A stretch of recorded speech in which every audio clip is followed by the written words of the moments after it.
தேசிய மகளிர் ஜோதிட கூட்டமைப்பின் சார்பாக அனைவரையும் வரவேற்பதில் பெருமகிழ்ச்சி அடைகிறோம். நட்சத்திர சுடர்மடிங்கிற நிகழ்ச்சியில தினமும் ஒவ்வொரு நட்சத்திர விருந்தினராக ஜோதிட சிறப்பு பெற்ற வல்லுநர்கள் நமக்காக வருகை புரிந்து நிறைய கருத்துக்களை நமக்கு கொடுத்துக்கிட்டு இருக்கிறாங்க. இந்த நிகழ்வு ஆரம்பிக்கிறதுக்கு முன்னாடி நமது திருவள்ளூர் மாவட்டத்தினுடைய தலைவர் ஜெயலட்சுமி மேடம் அவர்களை கடவுள் வாழ்த்து பண்ணுவது அன்புடன் கேட்டுக்கொள்கின்றேன். அனைவருக்கும் அன்பான வணக்கம். தேசிய மகளிர் கூட்டமைப்பு சார்பாக அனைவருக்கும் வணக்கத்தை தெரிவித்துக் கொள்கின்றேன். இறை வாழ்த்து. குரு பிரம்மா குரு விஷ்ணு குரு தேவ மகேஸ்வரஹ குரு சாட்சாத் பரபிரம்ம தத்மை ஸ்ரீ குருவே நமக. நன்றி. அடுத்து வரவேற்பை வழங்குவதற்காக நமது கரூர் மாவட்டத்தினுடைய தலைவி மஞ்சுளா அசோக் மேடம் அவர்களை அன்புடன் வரவேற்கின்றேன். வாங்க மேடம். வணக்கம் மேம். தேசிய மகளிர் ஜோதிட கூட்டமைப்பு சார்பாக அனைவருக்கும் முதலில் என் பணிவான வணக்கத்தையும் நன்றியையும் தெரிவித்துக் கொள்கிறேன். தேசிய மகளிர் ஜோதிட கூட்டமைப்பு சார்பாக ஒவ்வொரு நாளும் ஒவ்வொரு விதமாக வழங்கப்படும் ஜோதிட நட்சத்திர சுடர்மணி என்ற நிகழ்ச்சியில் இன்று நமது சிறப்பு விருந்தினராக காரைக்குடி வாஸ்து நிபுணர் ஆஸ்ட்ரோ இளங்கோவன் அவர்கள் நம்மிடையே இங்கு வருகை புரிந்துள்ளார்.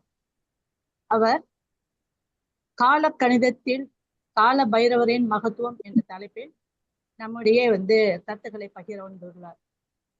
ஆக நம்ம பாத்தீங்க அப்படின்னா இவருடைய கருத்துக்கள் மூலம் அனைவருமே வாஸ்துவினுடைய தன்மையை பற்றி அறிந்து கொள்ளவும், கால கணிதம் அப்படிங்கிறதுனுடைய தன்மையை அறிந்து கொள்ளவும், அதில் இருக்கக்கூடிய பைரவரின் மகத்துவத்தை அறிந்து கொள்வதற்கான ஒரு வாய்ப்பு இருக்கும் என்று நினைக்கிறேன். ஸோ அந்த வகையில் இன்று வருகை புரிந்திருக்கும் நமது ஆஸ்ட்ரோ இளங்கோவன் அவர்களை வருக வருக என வரவேற்று இன்றைய நிகழ்வான அதை பொறுப்பை ஏற்று தலைமை ஏற்று தரும்படி மிகவும் பணிவுடன் விரும்பி கேட்டுக்கொள்கிறேன். ஐயா வாருங்கள். அனைவருக்கும் வணக்கம். வணக்கம் ஐயா. தேசிய மகளிர் கூட்டமைப்பு சார்பாக கனகாம்பாள் மேடம் ஒரு பெரிய சேவை செஞ்சுக்கிட்டு இருக்காங்க.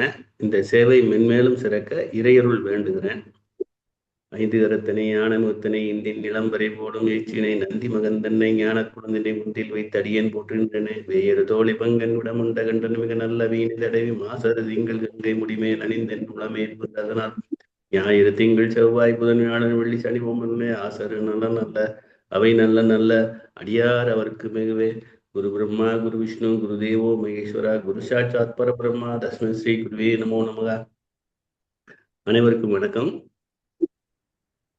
இன்றைய பொழுது அனைவருக்கும் சிறப்பான பொழுதாக இருக்கும் நம்புவோம். மேலும் நமது தேசிய கூட்டமைப்பில் அனைவருக்கும் அனைத்து விஷயங்களும் தெரிய வேண்டும் என்ற நல்ல எண்ணத்தில் பெரும் முயற்சி மேற்கொண்டு மகத்தான சேவை செய்து வருகிறார்கள். இறைவனுடைய அனுகிரகம் பரிபூர்ணமாக கிடைக்க வேண்டும் என்று நாமும் பிரார்த்தனை செய்கிறோம். அந்த வகையில் இன்று எனது பங்களிப்பாக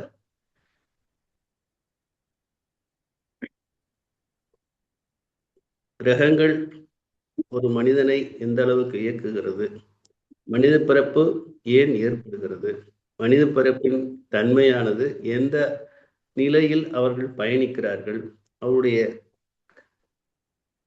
நிகழ்காலங்களில் அவர்கள் சந்திக்கும் சூழ்நிலைகளில் எந்த அளவில் அவர்கள் அந்த பிரச்சனையிலிருந்து வெளிவருவதற்கு வாய்ப்புகள் இறையருளால் கிடைக்கப்பெற அந்த நபர் முயற்சி செய்யலாம் என்ற வகையில் வழிபாட்டு முறைகள் பல முறைகள் இருந்தாலும் அதில் எந்த விதமான தடங்களோ மறு விளைவுகளோ இல்லாத வழிபாட்டு முறையே சரியான வழிபாட்டு முறையாக எடுத்துக்கொள்ளும். சிவபெருமானோ மகாவிஷ்ணுவோ இந்த மகத்தான தெய்வங்கள் வழிபாடு செய்யும் பொழுது இறைவனுடைய திருவடி சேரக்கூடிய பாக்கியம் அந்த நபருக்கு கிடைக்க இருக்கிறது. அதே நேரத்தில் மகாவிஷ்ணுவையோ மகா சிவத்தையோ கும்பிடும் பொழுது மற்ற விஷயங்கள் அவர்களோட முன்னிறுத்து வைக்கும் பொழுது அதில் பெரும் நிலைகளை அடைவதற்குண்டான வாய்ப்புகள் குறைவாகவே இருக்கிறது.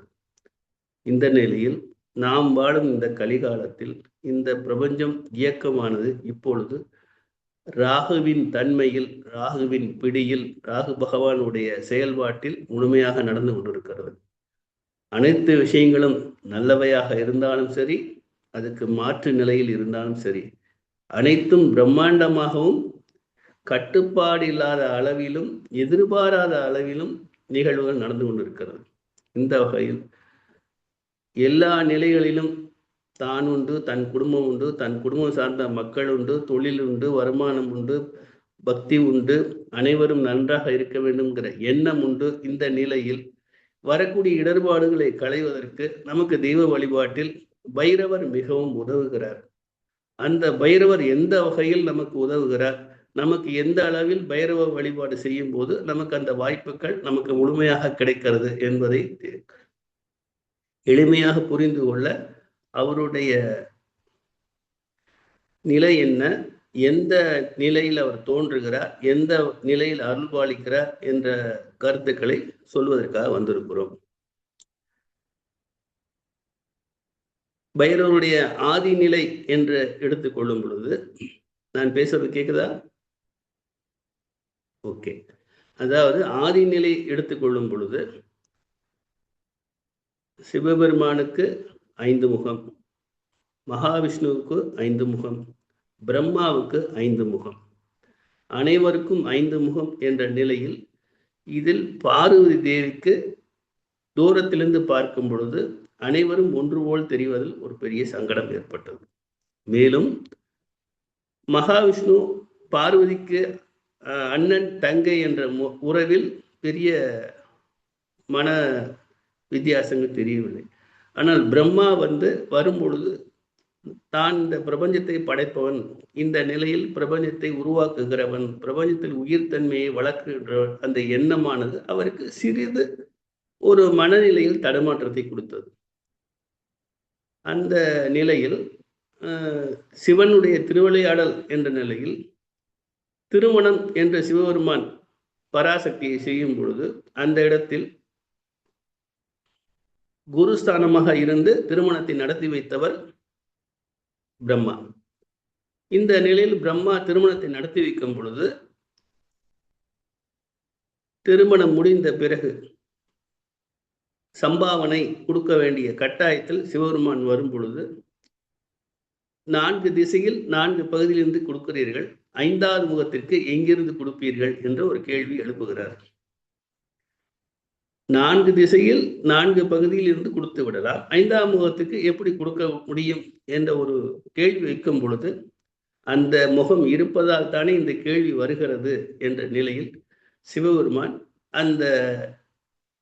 அந்த முகமானது ஆணவத்தன்மையை அடைகிறது. அப்பொழுது இந்த இடத்தில் சிவபெருமான் அந்த முகத்தை தன்னுடைய கையால் எடுத்து விடுகிறார். இதில் எடுத்துவிடவும் தன்னுடைய தன்மையானது 5 பஞ்சபூத தன்மையிலிருந்து பிரம்மா 4 முகத்துக்கு வந்து விடுகிறார். அப்போது அந்த நிலையானது என்னவென்றால் அவருக்கு ஒரு தன்னுடைய தகுதி குறைந்து விட்டதுங்கிற வருத்தத்துல ஒரு வாக்கு இடுறார். இந்த முகமானது உங்க கையை விட்டு போகாது, இந்த முகத்துக்கு பசி, பயங்கர பசி உண்டாகும் அப்படின்னு சொன்ன உடனே அப்ப மகாவிஷ்ணு அந்த இடத்துல பிரம்மாவுடைய தகப்பன் ஸ்தானம், ஏன்னா மகாவிஷ்ணுடைய குழந்தை தான் பிரம்மா. மனிதன் பிரம்ம நிலை வரையும் போகலாம், அதுக்கு மேல போக முடியாது. ஏன்னா உலகத்திலேயே முதல்ல கர்ப்பத்துல வந்த முதல் குழந்தை பிரம்மா தான். இன்னைக்கும் அனந்த சயனத்துல பெருமாள் கோவில்ல போய் பார்த்தீங்கன்னா அனந்த சயனத்துல பெருமாள் படுத்திருப்பார், அவருடைய வயிற்றுல ஒரு தாமரை கொடி போகும், அதுல ஒரு தாமரை பூ இருக்கும், அதுல பிரம்மா உட்கார்ந்துருப்பார். தாமரை பூ இதுல கர்ப்பப்பை, அதுல பிரம்மா உட்கார்ந்து அதாவது இந்த இடத்துல பெண் தன்மைங்கிறத பெருமாள் காமிக்கிறார். இதே ஐயப்பன் பிறக்கும் போது அவர் மோகினி அவதாரம் எடுக்கிறார். சிவனோட சேரும் போதுதான் பார்வதிக்கு கோபம் இன்னைக்கு திருப்புண வாசல்ல காளி ரூபத்துல கோபுரத்துல போய் உட்கார்ந்தார, அம்பன் சன்னதியில் இல்லாம தாயார் திருப்புண வாசல்ல. ஏன்னா புனர் வாசல், திருனா தெய்வம், புனர்னா கூடுதல், வாசல் அந்த இடம். சிவபெருமானும் மகாவிஷ்ணு 2 பேருடைய வலது இடது பாதம் வச்சு 2வது பாதம் வைக்கிற இடம் எருமேலி. அப்ப அந்த பிரம்மாண்டமான உயரம் எந்த அளவுக்கு இருக்குன்னு பாருங்க. இந்த நிலையில வந்து அந்த திருமால் வந்து அந்த இடத்துல வந்து ஒரு தாய் ஸ்தானத்துல இருந்து அந்த பிரம்மாவை படைக்கிறார். அப்ப நீங்க சொன்ன வாக்கு வந்து நீங்க சொன்னனாலதான் அவர் முகத்தை எடுத்தார், நீங்க ஏன் சொன்னீங்க அப்படின்னு சொல்லும்போது அது எப்போ பசி அடங்குதோ அப்பதான் கையை விட்டு விலகும் அப்படின்னு ஒரு வார்த்தையை விட்டுறாரு. இன்னைக்கும் நீங்க மதுரை மீனாட்சி அம்மன் கோயில்ல போனீங்கன்னா சித்தர் சன்னதின்னு இருக்கு. பின்னாடி பாத்தீங்கன்னா பிக்ஷாண்டவர்னு ஒரு கோணம் சுவாமி திருமேனி இருக்கும். கபாலம்லாம் கழுத்துல போட்டுக்கிட்டு கையில வந்து கபால ஓடு வச்சிருப்பாரு. பிக்ஷாண்டவர்னு பேரு. அந்த பிக்ஷாண்டவர் கோலத்துலதான் முதல்ல வெளியே வரார். அப்ப பைரவர் இல்லை. பிக்ஷாண்டவர் கோலத்துல வெளில வரும்போது அப்ப வந்து இவர் கபாலத்தை ஏந்திட்டு வரும்பொழுது அதாவது அந்த அது பசிக்குதுன்னு சொல்லுது. அந்த கபாலம் கையில இருக்க கபாலம் அந்த பசியாத்தனுங்கிற கட்டாயத்தை, ஏன்னா இவர் பிரபஞ்சத்துக்கே உணவா பசியாத்துறவர். அந்த கையில உள்ள கபாலம் எப்ப பசியாருங்கிறது தெரியாது. அப்ப பசின்னு சொல்லும்போது அது பசியை அடங்கிறதுக்காக அவர் கபாலத்தை ஏந்திக்கிட்டு போறார். அதனாலதான் அந்த காலத்துல ஒரு 70 வருஷம் 80 வருஷத்துக்கு முன்னாடி யாராவது கபாலம் ஏந்திக்கிட்டு வந்தா அந்த கபாலம் ஏந்திட்டு வந்தவங்களுக்கு சாப்பாடு இல்லைன்னு சொல்ல மாட்டாங்க. ஏதாவது சாப்பாடு போட்டுருவோம். கபாலம்னா மண்டை ஓடு. அந்த மண்டை ஓட்டுலயே ஒரு ஓட்டை இருக்கு. இன்னைக்கும் வந்து அந்த அதாவது உயிர்நிலை வந்து பிரியும் போது அந்த மனிதர்கள் வந்து இறந்ததுக்கு அப்புறம் வந்து அவங்க வந்து அந்த தண்ணி ஊற்றி குளிப்பாட்டுறதுன்னு சொல்லுவாங்க. விஷயம் தெரிஞ்சவங்க, ரகசியம் உணர்ந்தவங்க, அந்த உயிர் எந்த நிலையில பிரிஞ்சிருக்கு, அடுத்த பிறப்பு எப்படி அடையுதுங்கிறத அந்த தண்ணி ஊற்றும் போது கண்டுபிடிச்சிருவாங்க. இதுல ஒரு நல்ல உயர்ந்த நிலையில இருந்து அவங்க வம்சாவளியில பிறந்தவங்க இறைவனை சேர்ந்துட்டாங்கன்னா அவங்க தலையில அந்த உச்சிக்குழியில வந்து தேங்காய் உடைப்பாங்க. ஏன்னா உயிர் வந்து அது வழியா தான் பிரியணும் அப்படிங்கிறதுக்கு, அப்பதான் தெய்வத்தை அடையும் அப்படிங்கிறதுக்காக. இந்த மாதிரி உள்ள சூழ்நிலை இவர் வந்து பிக்ஷை எடுத்துக்கிட்டு போயிட்டே இருக்கார் சிவபெருமான். யாரு? பிக்ஷாண்டவர். போகும்போது அவரு காசியை நோக்கி பயணம் பண்றாரு. ஏன்னா அது மயான பூமி. கையில இருக்கிறதோ கபாலம். இது விலகணும் அப்படின்னா நெகட்டிவ் உள்ள இடத்துல தான் இது விலகும், பாசிட்டிவ் உள்ள இடத்துல விலகாது. அப்படிங்கிறனால இவருக்கு காசியை நோக்கி பயணம் பண்றாரு. காசியில வந்து என்ன பெரிய விசேஷம்னா கங்காதேவி வந்து காசியில விட்டுறா. 364 சக்கரம் வந்து காசி கஷேத்திரத்துல சுத்தில இருக்கு. அந்த 364 சக்கரத்துடைய வைப்ரேஷன் குவியல் தான் காசி விஸ்வநாதர். எல்லாரும் காசி விஸ்வநாதர் மட்டும்தான் பார்ப்பாங்க. ஆனா அந்த 364 சக்கரத்துடைய மொத்த குவியல் எனர்ஜி தான் வந்து காசி விஸ்வநாதர். இந்த இடத்துல காசியில அன்னபூர்ணி பராசக்தியே அன்னபூர்ணியா மாறி உணவு கொடுத்துக்கிட்டே இருக்கார். அப்ப மகாவிஷ்ணு வந்து சொல்றாரு, உன் வீட்டுக்காரர் வந்து கபாலம் ஏந்திக்கிட்டு வர, நீ எல்லாருக்கும் சாதம் போடுற, அந்த கபாலத்தை காட்டும் பொழுது கபாலத்துக்குள்ள சாதம் போடாம நீ கீழே போட்டுரு அப்படிங்கிறார். அப்ப சிவபெருமான் வந்து இந்த கபாலத்தை ஏந்திட்டு வந்து காசி அன்னபூர்ணி சாப்பாடு பண்ணும்போது இந்த கபாலத்துக்கு போடாம கீழே போடும்போது அந்த கபாலம் வந்து அவர் கையை விட்டு விலகுது. அதனாலதான் காசி அன்னபூரணி வந்து இன்னைக்கும் கரண்டி வச்சு, அதாவது அந்த பாத்திரம் அக்ஷய பாத்திரம் எவ்வளவு எடுத்தாலும் வத்தாது, எடுக்க ஊறிக்கிட்டே இருக்கும். அந்த அக்ஷய பாத்திரம் வந்து அன்னப்பிரசாதம் கொடுத்துக்கிட்டே இருக்கதா ஐதீகம். இன்னைக்கு எல்லாரும் வீடுகளையும் காசி, ஏன்னா காசி அன்னபூர்ணி எப்படி வச்சுன்னு நிறைய பேருக்கு தெரியாது. காலபைரவர் எந்த அளவுல டிராவல் பண்றாருன்னு தெரியாது. காலபைரவர் அடிப்படை யார் கடவுள்னு தெரியாது. ஏன்னா சிவபெருமானே காலபைரவரா வர்றாரு. ஆக்சுவலா காலத்தின் அடிப்படையில அவர் காலபைரவரா மாறுறார். ஆனா அதுக்கு முன்னாடி அவருக்கு பேர் வந்து கபால பைரவர் தான். கபாலம் ஏந்தி வந்த கடவுள். கபாலம் கையை விட்டு விலகணும், அவர் காலபைரவரா மாறுறாரு. இந்த கபாலங்கிறது என்ன அப்படின்னா ஆணவம், கண்மம், மாயை, இதெல்லாம் இந்த மண்டைக்குள்ள தான் இருக்கும். அதை கட்டுப்படுத்தி வைக்கணும். எல்லாரும் இதை கையில எடுக்காதீங்க அப்படின்னு காமிக்கிறதுக்கு தான் காலபைரவரே கபாலத்தை கையில ஏந்தி இதை வந்து நீங்க வந்து ஆக்டிவேட் பண்ணாதீங்க, இதை வந்து கட்டுப்பாட்டுக்குள்ள வைங்க அப்படின்னு சொல்றாரு. அப்ப இந்த பைரவருங்கிறவர் வந்து இந்த இடத்துல எப்படி வரார், ஏன் காசியை நோக்கி பயணம் பண்றார், இந்த இடத்துல வந்து ஏன் வரணும், ஏன் அன்னபூரணி வந்து அந்த அன்ன பிரசாதம் பண்ணணும், காசி விஸ்வநாதர் வந்து இதனால வந்து காசியில போய் அந்த இடத்துல இருக்கார் அப்படிங்கிற நிறைய சூட்சமங்கள் நிறைய இருக்கு. நம்ம அதெல்லாம் இன்னொரு நாள் பேசுவோம். இப்ப பைரவர் பற்றி மட்டும் பேசுவோம்.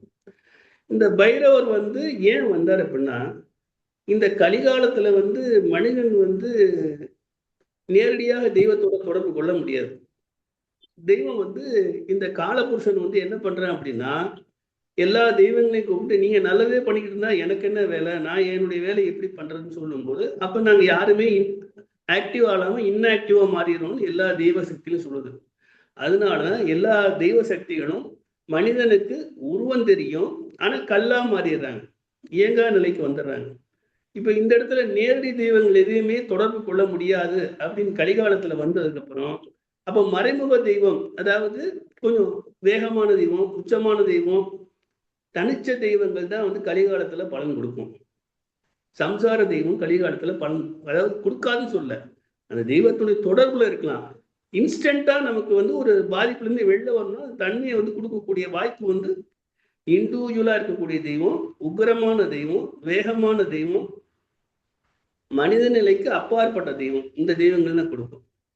அப்படி எடுத்துக்கிட்டோம்னா முதல்ல வந்து காலபைரவர், அடுத்து சப்த கன்னியர், வாராகி, சாமுண்டி, பிரம்மாகி, மகேஸ்வரி அவங்க எல்லாம் வரும். அப்புறம் வந்து சரபேஸ்வரர் வருவார். அடுத்து வந்து உங்களுக்கு எடுத்தீங்கன்னா பிருத்திங்கரா வரும், சக்கரத்தாழ்வார் வருவார், நரசிம்மூர்த்தி வருவார். இப்படி முகமாரி தெய்வங்கள், மாரியம்மன் இதுல வந்துடும். முகமாரி தெய்வங்கள் வழிபாடு பண்ணா ஒரு அவசர நிலையில ஒரு தவிர்க்க முடியாத சூழ்நிலை ஒரு மனுஷன் வெளில வரணும் அப்படின்னா இந்த தெய்வங்கள்கிட்ட தொடர்பு கொள்ளும் போது, ஏன்னா இந்த தெய்வங்கள் எப்படி பண்ணுது அப்படின்னா கொஞ்சம் இந்த தெய்வம் எவ்வளவுக்கு எவ்வளவு ஒருத்தருக்கு வேகம் இருக்கோ அந்த அளவுக்கு அந்த அந்த நபருக்கு இரக்கமும் இருக்கும்.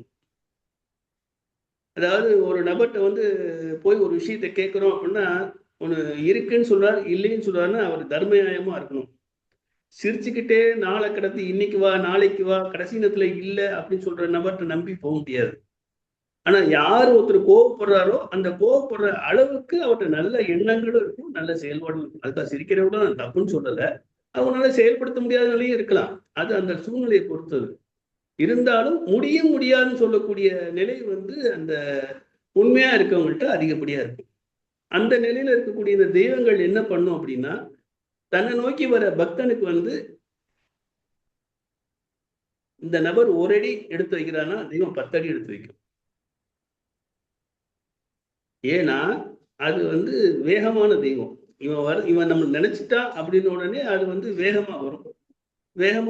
வேகமா வரும் பொழுது அந்த தெய்வத்துடைய தன்மையானது இந்த நபருக்கு உடனே கிடைக்கும். அதனால முகமாரி தெய்வங்கள், இந்த மாதிரி தெய்வங்கள் வழிபாடு வந்து அந்த நபருக்கு வந்து உடனே இன்ஸ்டன்டா பலன் கொடுக்கணும்னு அந்த அதை நோக்கி மக்கள் வந்து அதிகப்படியா வந்து நோக்கி பயணம் பண்றாங்க. ஆனால் அந்த தெய்வங்கள் வந்து அந்த இருக்க ஸ்தலத்திலே வழிபாடு பண்ணும், இருக்க இடத்திலே பிரார்த்தனை பண்ணும், அதை வீட்டுக்குள்ள கொண்டு வந்து வைக்கக்கூடாது. ஏன்னா உக்ரமான தெய்வங்கள் வீட்டுக்குள்ள கொண்டு வந்தா வீட்டு தெய்வம் வெளியேறிடும், நம்ம இஷ்ட தெய்வம் வெளியிடும்.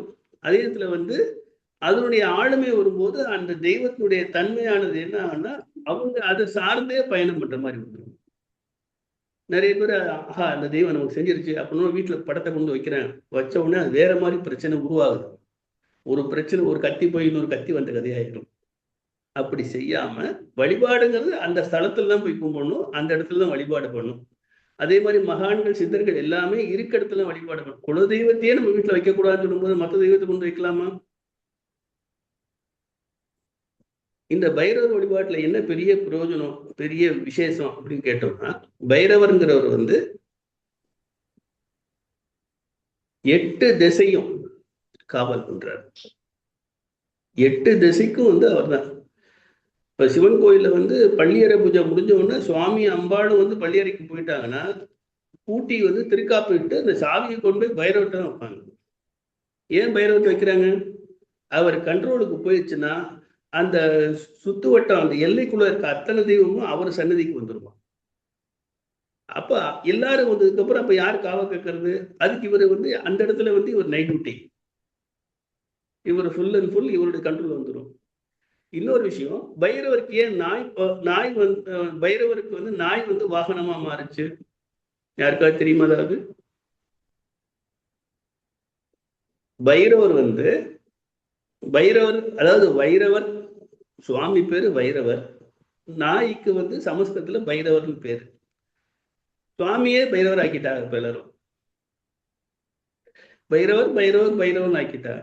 பைரவர்னா ஆக்சுவலா நாய்னா காவல்னா அதுல என்ன பெரிய விசேஷம் அப்படின்னா நாய்க்கு வந்து 2000 வகையான வைப்ரேஷன் அண்ட் ஸ்மெல் வித்தியாசப்படுத்தி பார்க்க தெரியுமா? கெட்டது என்ன நல்லது என்னன்னு உணர்ற சக்தி வந்து அதிகப்படியா வந்து நாய்க்கு உண்டு. ரெண்டாவது, கண்காணிப்புல வந்து ரொம்ப உச்சமா பிரமாதமா பூமியுடைய அதிர்வு, காத்தோட அதிர்வு எல்லாத்தையும் வந்து எடுத்துக்கிட்டே அது வந்து உங்களுக்கு செயல்படுத்திட்டு இருக்கும்.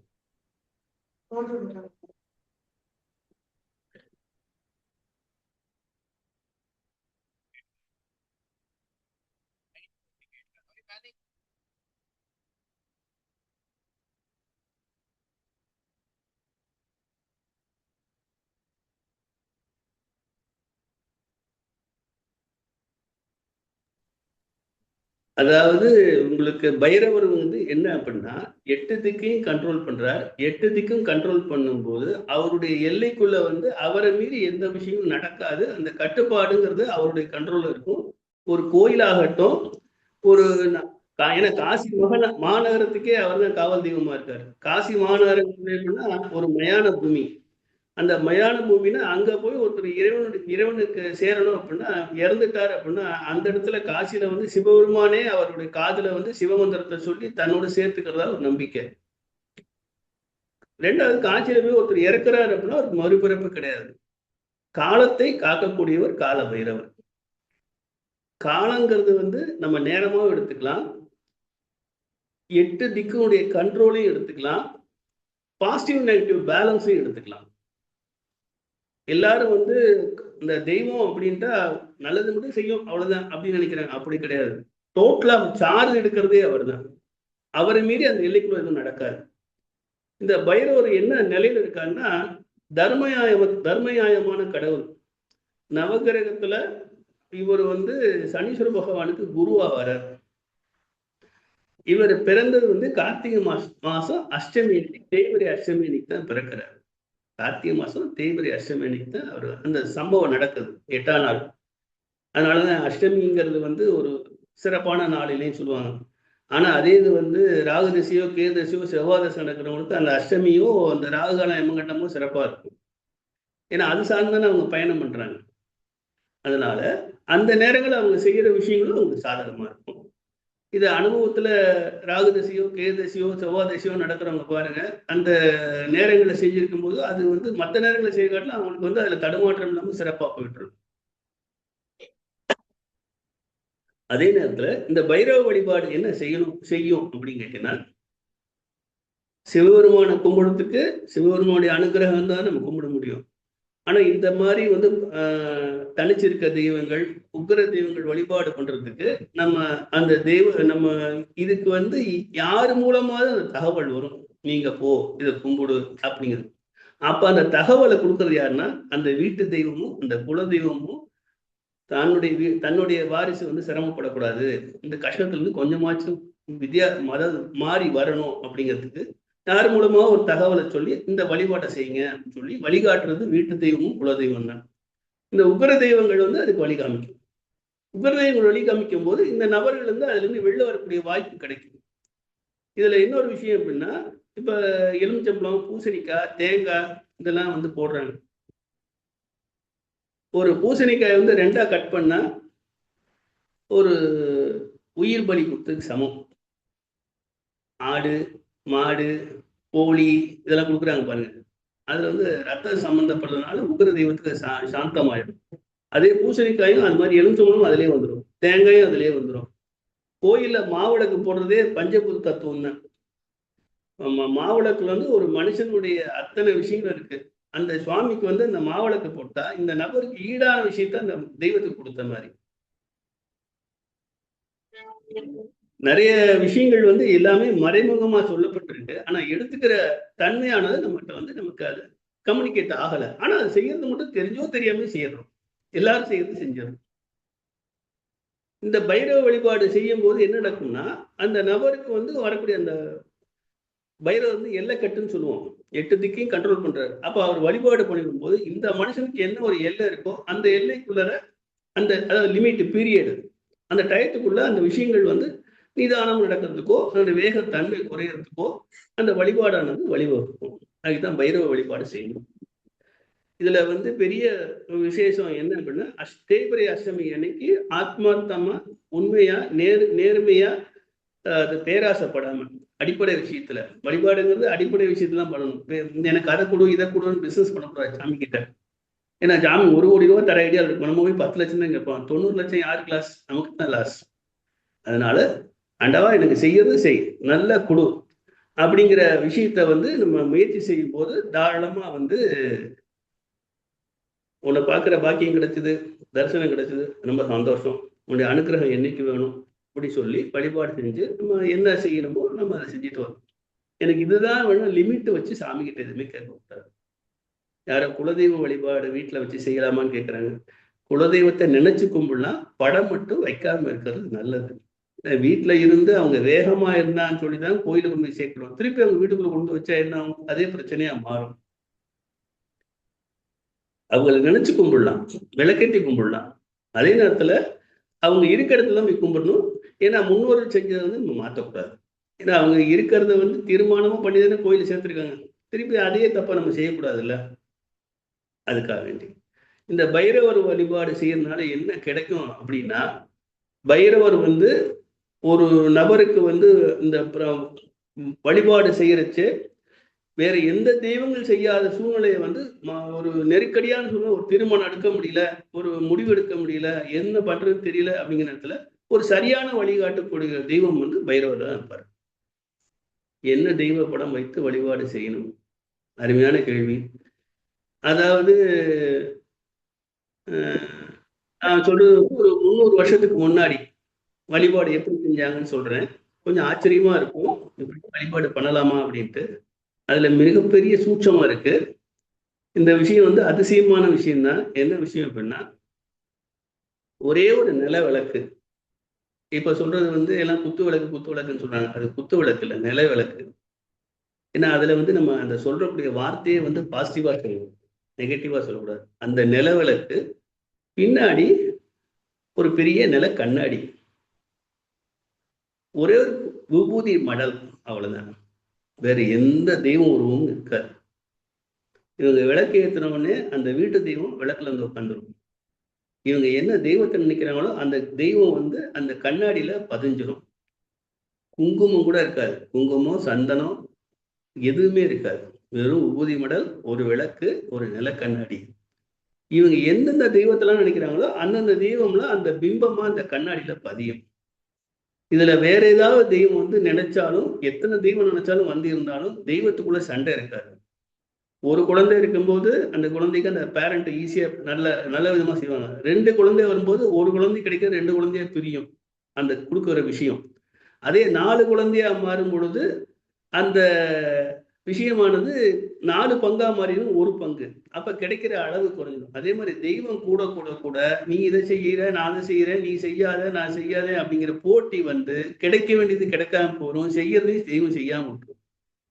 படம் எவ்வளவுக்கு எவ்வளவு இல்லாம வச்சுக்கிறோமோ, குறைச்சு வச்சுக்கிறோமோ, அவ்வளவுக்கு அவ்வளவு சாமிக்குள்ள முதல் சண்டை வராது.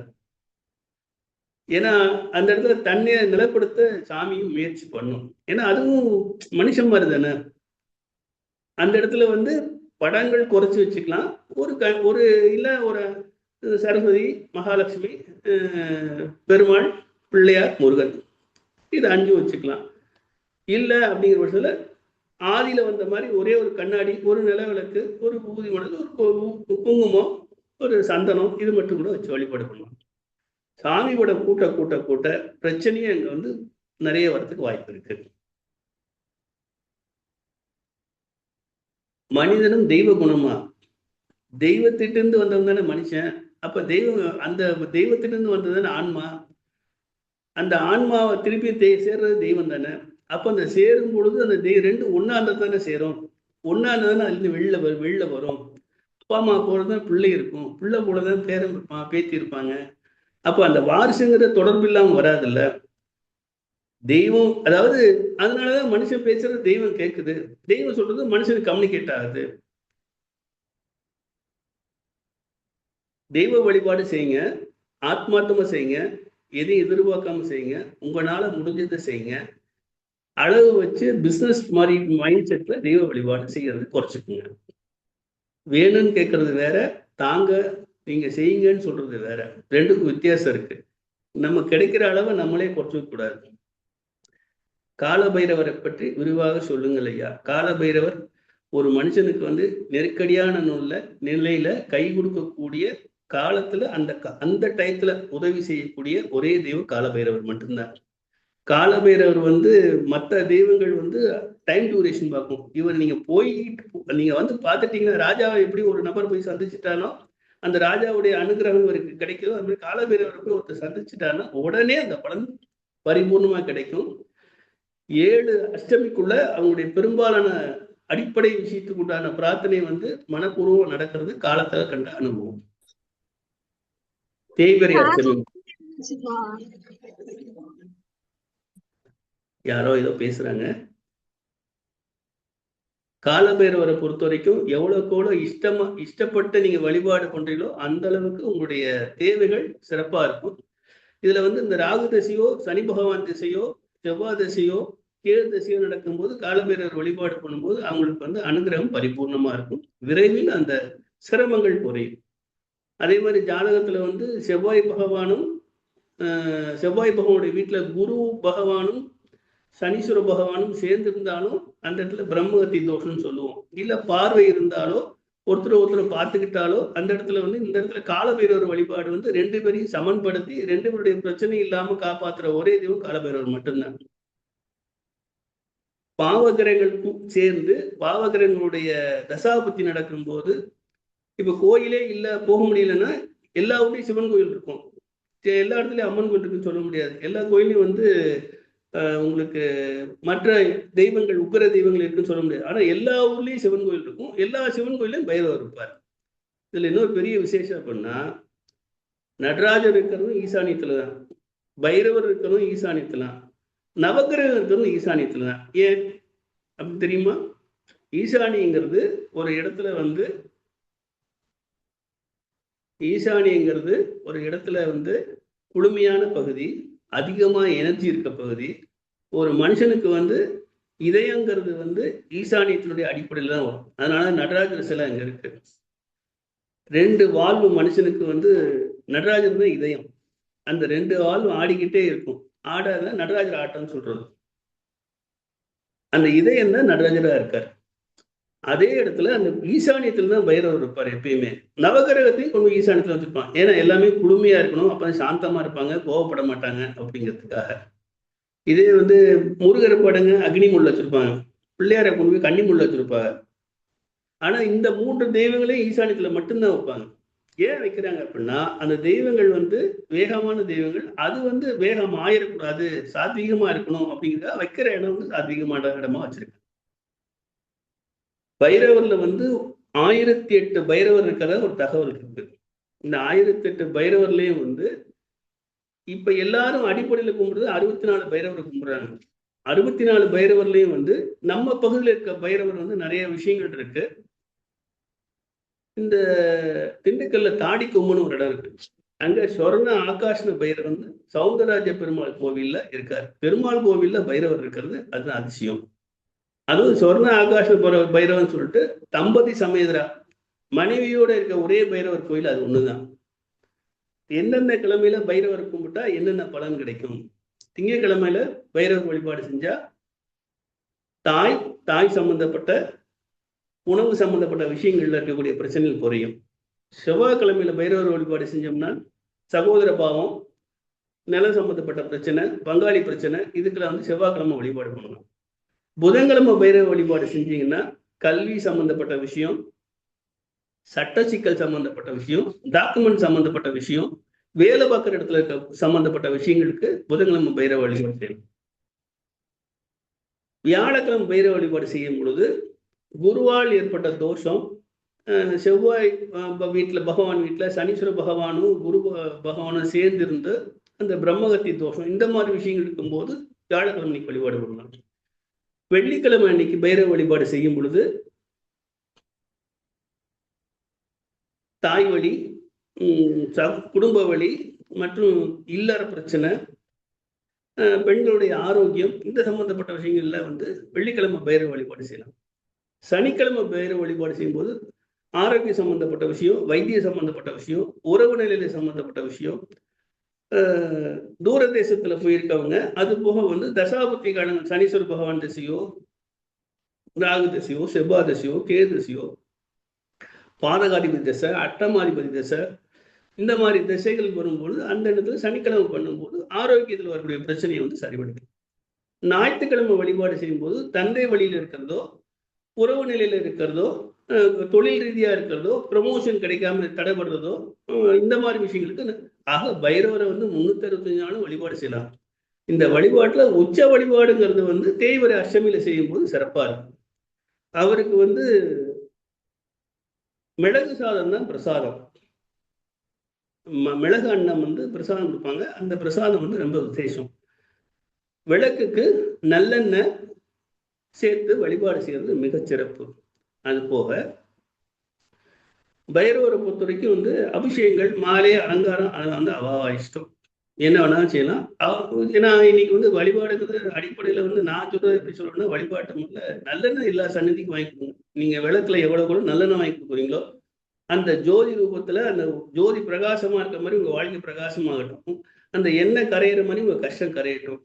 அந்த இடத்துல சுவாமி கிட்ட சேர்த்தனால உங்களுடைய நீங்களும் தெய்வமும் உங்களுக்குள்ள தொடர்பு இருக்கட்டும் அப்படிங்கிறத நம்ம சொல்ற வழிபாட்டு முறை. அதிகபட்சம் நான் சொல்றது வந்து நல்லெண்ணெய் மட்டும்தான் சொல்லுவேன். வேற எந்த பூ, மாலை, அர்ச்சனை, தேங்காய் பழம் எதுவுமே சொல்றதில்ல. அதுவும் தனி விளக்கு போடவே வேணாம்னு சொல்லிடுவேன். சந்நிதிக்குள்ள எரியிற விளக்குல எண்ணெய் பாக்கெட் வாங்கி இதுதான் நான் சொல்ற விஷயம். இது போக பைரவர்லயே வந்து இப்ப நமக்கு இங்க நம்ம பக்கத்துல தமிழகத்துல எடுத்துக்கிட்டோம் அப்படின்னா திருப்பத்தூர்ல யோக பைரவர்னு இருக்கார். உட்கார்ந்த நிலையில தவம் பண்ணிக்கிட்டு இருக்கார். அவர் காசியிலிருந்து வந்ததா ஒரு தகவல் உண்டு. ஞான நிலை. இதே நேரத்துல அந்த பைரவரை நீங்க பார்த்துட்டு பிள்ளையார் வீட்டுல ஒரு பிள்ளையாரை பார்த்தீங்கன்னா 2 பேரும் அண்ணன் தம்பி மாதிரி இருக்கும். 2 போட்டோவும் கூகுள்ல சர்ச் பண்ணி பாருங்க. திருப்பத்தூர் உள்ள யோக பைரவரும் சரி, பிள்ளையார் வீட்டுல இருக்க பிள்ளையாரும் சரி ஒரே நிலையில இருப்பாங்க. முகம் மட்டும் மாறி இருக்கும், அவ்வளவுதான். ஏன் அப்படி சொல்ற அப்படின்னா 2 பேரும் யோக நிலையில சிவ பூஜை பண்ணிட்டு இருக்காங்க. 2 பேர் கையிலையும் சிவலிங்கம் இருக்கும். யோக பைரவர் கையிலையும் சிவலிங்கம் இருக்கும். பிள்ளையார்பட்டி கற்பவனார் கையிலையும் சிவலிங்கம் இருக்கும். அதே சிவலிங்க பூஜை எங்க எடுத்தீங்கன்னா திருச்செந்தூர் எடுத்தீங்கன்னா திருச்செந்தூர்ல முருகப்பெருமானும் வந்து சிவ பூஜை தான் பண்றாரு. இதே ராமேஸ்வரம் எடுத்துட்டீங்கன்னா ராமேஸ்வரத்துலயும் வந்து ராமநாத சுவாமி வந்து ராமரும் சீதாதேவியும் வந்து அந்த சிவலிங்கத்தை ஏன் அந்த இடத்துல வந்து அதை வைக்கிறாங்க அப்படின்னா, இந்த சிவபூஜை பண்ணும்போது இந்த ஏற்கனவே இருக்க கர்மாக்கள் குறையும். சிவபூஜை பண்ணதான் குறையும். அதே மாதிரி ராஜாக்கள் வந்து அந்த காலத்துல ஏன் சிவன் கோயில் இவ்வளவு கோயில் கட்டினாங்க அப்படின்னா, அவங்க சந்ததி வந்து வாழ்க்கையில செஞ்ச பாவத்துக்கு பிராயச்சித்தமான இவ்வளவு சிவன் கோயில் வந்தது. இதுல விட இன்னும் சூட்சம் என்னன்னா, பழமையான எல்லா சிவன் கோயிலும் ஏதாவது சித்தர் அடக்கம் இருக்கும். சித்தர் அடக்கத்தை வந்து வெறும் சித்தர் அடக்கம் சொன்னா யாரும் போக மாட்டாங்கன்னா, ஒரு சிவலிங்கத்தை வச்சு சிவன் கோயில் அந்த இடத்துல உள்ள எனர்ஜியை வந்து, ஏன்னா அந்த சித்தர் அடக்கம் ஆகிற இடத்துல வந்து அவருடைய வைப்ரேஷன் இருக்கும், அந்த பூமியோட வைப்ரேஷன் இருக்கும், அந்த தெய்வத்துடைய வைப்ரேஷன் இருக்கும். அப்ப 3 இருக்கும்போது அந்த கோயிலுக்கும் போது ஆத்மார்த்தமா வழிபாடு செய்யறவங்களுக்கு வந்து அந்த வழிபாட்டு முறையில வந்து நல்ல ஒரு பலன் கிடைக்குது. அதனாலதான் கோவில் நம்ம தென் தமிழகத்துல இருக்க அளவுக்கு நீங்க வடக்க போன கோயில் அவ்வளவு பார்க்க முடியாது. 1, 2 தான் பார்க்கலாம். இங்க வந்து ஒவ்வொரு 10 கிலோமீட்டருக்கு ஒரு கோயில் இருக்க அளவுக்கு தமிழ்நாட்டுல அவ்வளவு கோயில் இருக்கு. அது கும்போணம் போயிட்டா 10 அடிக்கு ஒரு கோயில் இருக்க அளவுக்கு கும்போணத்துலாம். எவ்வளவுக்கு எவ்வளவு தெய்வ வழிபாடு செய்யறானோ அந்த மனுஷனுக்கு வந்து வருங்கால வாழ்க்கையில பிரச்சனை குறைஞ்சு அவங்க வந்து பிறப்புல அடுத்த நிலைக்கு போற வாய்ப்பு கிடைக்கும். வசதியில் இல்ல, பிறப்புல ஜென்மாவை குறைச்சிக்கிறதுக்கு தெய்வ வழிபாடு உத்தமம். எவ்வளவுக்கு எவ்வளவு யாரு ஜென்மாவை குறைக்கணும்னு நினைக்கிறாங்களோ அவங்க தெய்வத்தோட தொடர்பு அவங்களுக்கு கிடைச்சதுன்னா அவங்க சிறப்பா இருப்பாங்க. எனக்கு தெரிஞ்ச விஷயங்கள் நிறைய சொல்லியிருக்கேன்னு நினைக்கிறேன். இருந்தாலும் உங்க சந்தேகம் எதனா கேளுங்க. விட்டு போயிருந்தா தெரிஞ்ச விளக்கத்தை தரேன். வணக்கம் சார். வணக்கம்மா. இது வந்து வீட்டுல எந்தெந்த படம், இந்த 5 படம் தான் வைக்கலாமா இல்ல ஸ்வர்ண ஆகர்ஷண பைரவர் வைக்கலாமா? வைக்க கூடாது. உக்ர தெய்வமே வைக்கக்கூடாது. எந்த தெய்வமா இருந்தாலும் சரி. இல்ல நிறைவு சொல்லிடுங்க. ஏன்னா அவங்க மேடம் வந்து ஆடியோ இது பண்ணுவாங்கல்ல.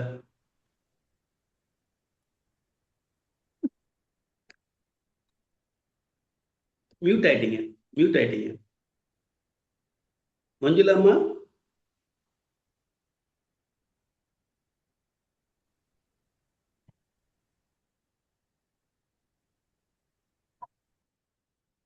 சார் தண்டபாணி சார் சொல்லுங்கம்மா. தண்டமணி சார் சொல்லுங்க. வணக்கம் சார். நீங்க ஓட் ஆஃப் தேங்க்ஸ் சொல்லிருங்க சார். ஓகே நன்றி உரை சொல்லிருங்க. ஓகே. வணக்கம். தேசிய மகளிர் ஜோதிட கூட்டமைப்பு நட்சத்திர சுடர்மணி நிகழ்ச்சியில் இன்று வெள்ளிக்கிழமை 9ஆம் நிகழ்ச்சியில் அஷ்டம் நட்சத்திரத்தில் சூரியன் ஓரையில் இளங்கோவன் ஐயா அவர்கள் கால கணிதத்தில் கால பைரவரின் மகத்துவம் என்ற தலைப்பில் நம் அனைவருக்கும் ஜூம் மீட்டிங் வழியாக அனைத்து கருத்துக்களையும் வாரி வழங்கியுள்ளார். மேலும் பைரவர் பற்றி அனைத்து தகவல்களையும் அள்ளி தந்துள்ளார். பைரவரின் வாகனத்தை பற்றி மிக தெளிவாக கூறியிருந்தார். மேலும் அனைவரும் பைரவர் வழிபாடு செய்ய உகந்த நாள் நாளை தேய்பிறை அஷ்டமி. இன்று நாம் இந்த வகுப்பு அட்டன் செய்ததால் நாளை அனைவரும் இதை வழிபடுவதற்கு ஒரு உகந்த நாளாச்சு என்பதை மிக தெளிவாக தெளிவுபடுத்தினார்.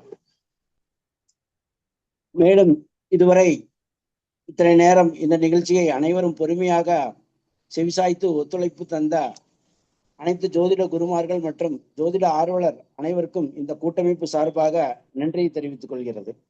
மேலும் இந்த நிகழ்வு ஏற்படுத்தி கொடுத்த தேசிய மகளிர் ஜோதிட கூட்டமைப்பு தலைவி டாக்டர் MD கனகாம்பாள் மற்றும் பிரபஞ்சத்திற்கு நன்றி. மேலும் நம் அனைவருக்கும் சிறப்பாக கருத்துக்களை வாரி வழங்கிய ஐயா அவர்களுக்கும் கோடான கோடி நன்றி. வாழ்க வளமுடன். எல்லோருக்கும் எல்லாம் கிடைக்கட்டும்.